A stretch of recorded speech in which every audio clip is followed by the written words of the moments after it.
First of all, your thoughts on the convention thus far, night one, and looking forward to night two. I thought it was a great start. Dan Romney revealed a side of Governor Romney that I think a lot of people have been curious about, which is the personal side. You know, when you're in a campaign like we are, it's a lot of 30-second commercials and a lot of campaign rallies. I think people were curious to learn a little bit more about the man, and she shared a lot in that regard last night, and I think it was great. And Governor Christie? Governor Christie was fantastic. He set up, fired up the crowd here, laid out the fact that this is a big election and big challenges, and like he's dealt with in New Jersey and other governors have dealt with in their states, we need to solve them, and the way to solve them is by electing Mitt Romney. Thought it was a great keynote speech.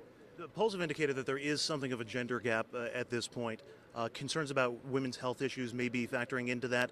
Any words of comfort for concerned moderates out there who may have concerns about Mitt Romney? Well, I think Ann Romney addressed a lot of that last night, and I think you'll hear more from the governor himself, as well as Paul Ryan tonight, about our policy proposals and our solutions.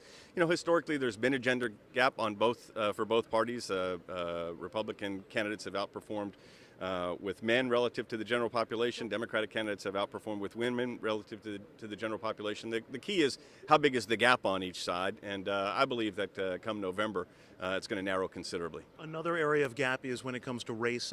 We had a poll last week, the 94-0 poll. Obviously, that's an outlier, but sure.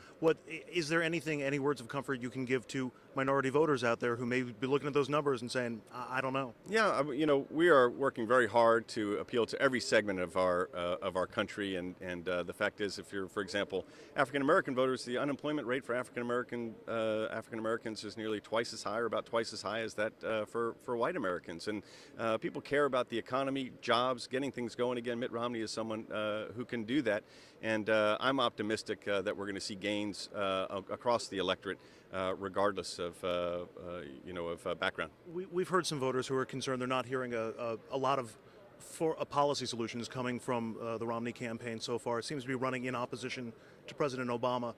Is that enough to simply run against the president, or do there need to be concrete proposals that are vetted coming from the candidate? Well, tonight is about the Romney-Ryan plan for a stronger middle class. So last night maybe a little bit more of the personal side, talking about some of the problems, talking about the need to champion small business, which is part of the Romney-Ryan plan for a stronger middle class. But tonight folks are going to hear a lot about our plans for greater domestic energy production so we can be self-sufficient, or North America can be energy independent by 2020. We hear about our efforts to reform education and have skills training for our current modern economy. Talk about the need to expand trade and open up new markets for American goods and services. The need to reduce our deficit, and again, the need to champion small business. So in all of those areas, we have a lot of policy that will result in more jobs and more take-home pay for working Americans. And finally, when you see Chairman Priebus on the stage, do you miss the job at all? I'm really happy that Chairman Priebus is on the stage. First of all, he's a great chairman. Secondly, I love being RNC chairman, but I always say the only thing better than being a party chairman is being a former party chairman.